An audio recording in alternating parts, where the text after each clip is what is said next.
patofisiologi, faktor resiko, simptom, gejala dari konstipasi. Pada intinya konstipasi itu juga merupakan suatu gejala dari suatu penyakit tertentu. Mungkin itu juga nanti kita diskusikan bersama. Dan bagaimana memanage konstipasi yang sepertinya hal yang sepele, tetapi ternyata di lapangan masih banyak pasien-pasien yang membutuhkan advice dari seorang farmasis. Sedikit kita belajar tentang case study dari konstipasi.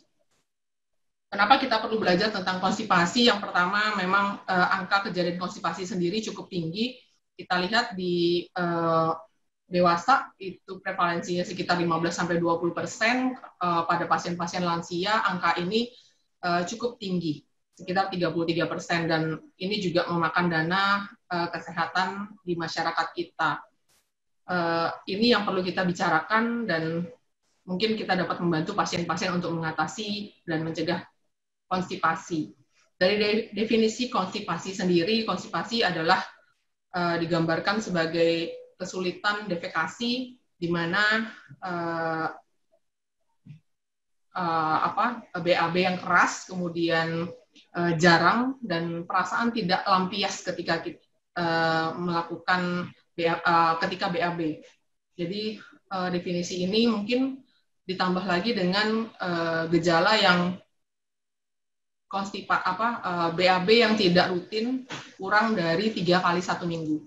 Jadi itu definisi konstipasi. Jika dimasukkan ke dalam kriteria Roma, seseorang digolongkan dengan chronic constipation jika dalam 3 bulan BAB tidak lampias, BAB jarang, kurang dari 3 minggu, dan itu dirasakan dalam waktu 3 bulan sampai 6 bulan, dan di mana terdapat spesifik kriteria seperti sering mengejan. Yang paling sering terjadi di sini adalah keluhan pada konstipasi, pasien-pasien merasakan harus mengejan untuk melakukan defekasi. Kemudian BAB yang keras, perasaan yang tidak nyaman untuk BAB, kesakitan seperti itu, dan defekasi yang kurang dari 3 kali dalam 1 minggu. Jadi ini kriteria Roma, nice to know buat kita sebagai farmasis ya. Jadi kapan kita bilang itu suatu konstipasi?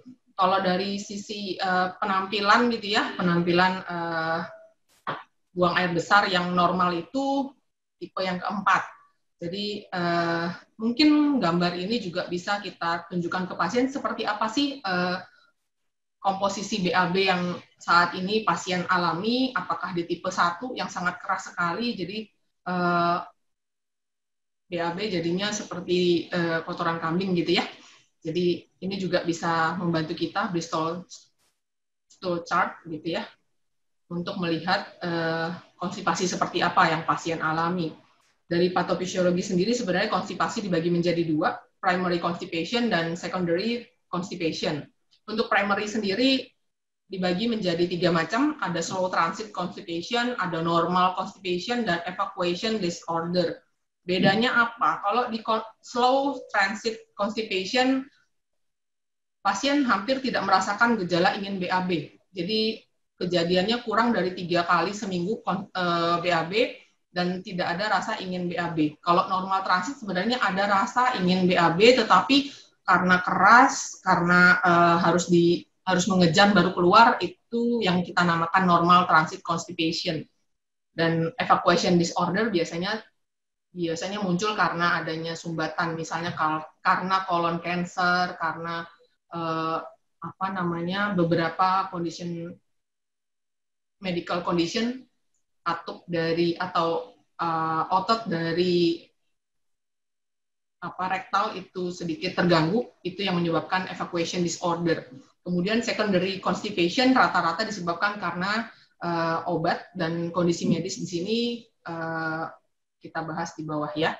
Untuk primary constipation sendiri yang kita bilang tadi ada 3 macam, beberapa tadi sudah dibahas. Slow transit constipation itu sebagian besar dikarakterisasi dengan berkurangnya aktivitas dari kolon. Dan ini paling sering biasanya pada wanita, terutama pada wanita yang hamil, karena beban juga, jadi itu juga yang sering menyebabkan slow transit constipation. Untuk evacuation disorder biasanya karena kurang koordinasi antara panggul gitu ya, otot-otot di panggul dengan sphincter yang di anus. Dan ini juga menjadi penyebab dari konstipasi primary. Untuk secondary, beberapa penyakit yang sering menimbulkan konstipasi antara lain GI disorder, IBS, irritable bowel syndrome, kemudian ada diverticulitis, atau karena ada penyakit-penyakit di anal dan atau rektal gitu.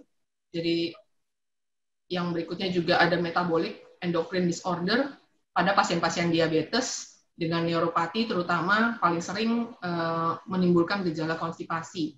Pada pasien-pasien dengan hipotiroid, di mana semua organ tubuh berjalan sangat lambat, ini juga memicu terjadinya gejala konstipasi. Pregnancy, cardiac disorder, lifestyle, mungkin terjadi perubahan dari diet, neurogenik, penyebab dari neurogenik, misalnya tumor pada brain, itu juga dapat menimbulkan gejala konstipasi. Psikogenik, penyebab psikogenik, kadang-kadang beberapa dari kita ketika traveling mungkin agak sulit untuk buang air besar karena toiletnya kotor, toiletnya bau, toiletnya tidak ada air, akhirnya kita menunda untuk defekasi, dan ini akan menjadi penyebab secondary dari constipation. Yang terakhir terkait dengan drug induced, beberapa obat kita sudah tahu, mungkin yang paling sering menimbulkan konstipasi golongan opiat, NSAID, beberapa NSAID, antikolinergik, antacid, CCB, obat hipertensi, diuretik, dan paling sering juga iron preparation seperti tablet tambah darah gitu ya.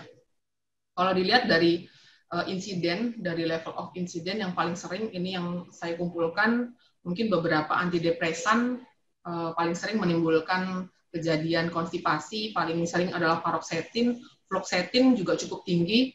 Mungkin ketika kita menggali kepada pasien terkait dengan obat-obatan ini, yang paling sering muncul adalah obat-obat ini. Granisetron untuk anti mual muntah pada pasien dengan kemoterapi biasanya, zat besi pada ibu-ibu hamil, kemudian juga pada pasien-pasien anemia, beberapa kemoterapi, golongan targeted terapi, maupun doxorubicin, ini juga cukup tinggi, sehingga pasien-pasien dengan palliative care, ketika dia mendapatkan opiat, kemudian kena kemoterapi yang targeted terapi seperti ini, sangat tinggi kejadian untuk terjadinya konstipasi.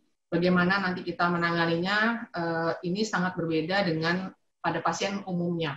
Jadi palliative care mungkin nanti kita akan bahas tersendiri.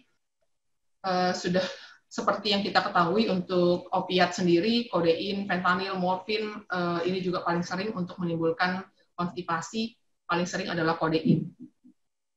Bagaimana kita merujuk ketika kita berhadapan dengan pasien, tidak serta-merta pasien itu kemudian kita arahkannya hanya ke apoteker saja dan tidak mau merujuk. Bagaimana kita merujuk ke dokter dan kapan kita harus merujuk ketika ada tanda-tanda alarm simptom seperti hematokesia. Hematokesia biasanya BAB darah yang segar.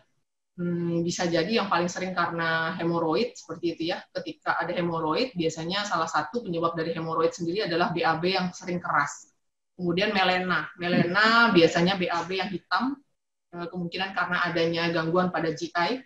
Kemudian anemia, yang menandakan bahwa sering terjadi perdarahan. Kita tidak tahu anemia disebabkan karena perdarahan pada lambung, perdarahan pada anus, atau perdarahan di mana, ini perlu ditelusuri lebih lanjut. Jadi bukan berarti anemia mungkin kita bisa atasi dengan zat besi, tetapi memberikan zat besi sendiri tidak mencari akar masalahnya, itu bukan solusi. Oleh karena itu, beberapa alarm ini yang perlu diperhatikan, kita harus melihat sampai di mana kita memberikan obat.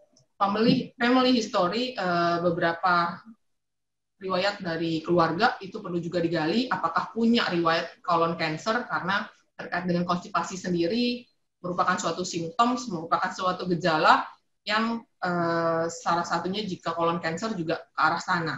Bagaimana dengan pasien dengan irritable bowel disease, beberapa pasien-pasien dengan